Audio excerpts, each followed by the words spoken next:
السلام علیکم ورحمۃ اللہ وبرکاتہ۔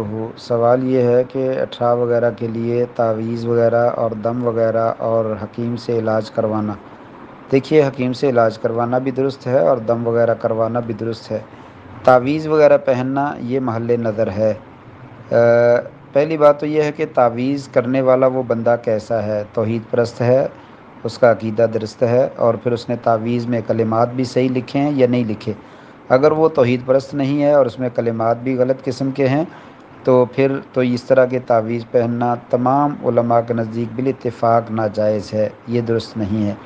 ہاں، البتہ اگر اس میں کلمات صحیح ہیں اور بندہ بھی توحید پرست ہے تو اس تعویذ کے بارے میں علماء کے مابین اختلاف ہے۔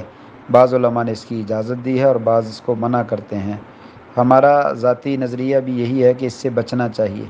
اگر کوئی اس سے بچتا ہے تو یہی اچھی بات ہے۔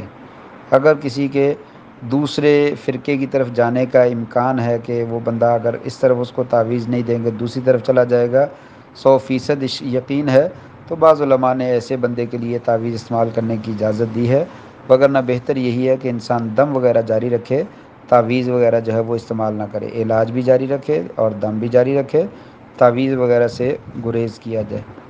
وہی تعویذ جو دعاؤں کی شکل میں موجود ہے، کسی عالم سے کہا جائے آپ مجھے اس کا دم کر دیں، میرے بچے کو بھی اس کا دم کر دیں، تو یہ تو درست ہے۔ تعویذ پہننا جو ہے وہ بہرحال محل نظر ہے۔ بعض علماء اس کی گنجائش نکالتے ہیں، بعض اس کی نہیں نکالتے۔ بہتر یہی ہے کہ اس سے گریز کیا جائے۔ واللہ تعالی عالم بالصواب۔ السلام علیکم ورحمۃ اللہ وبرکاتہ۔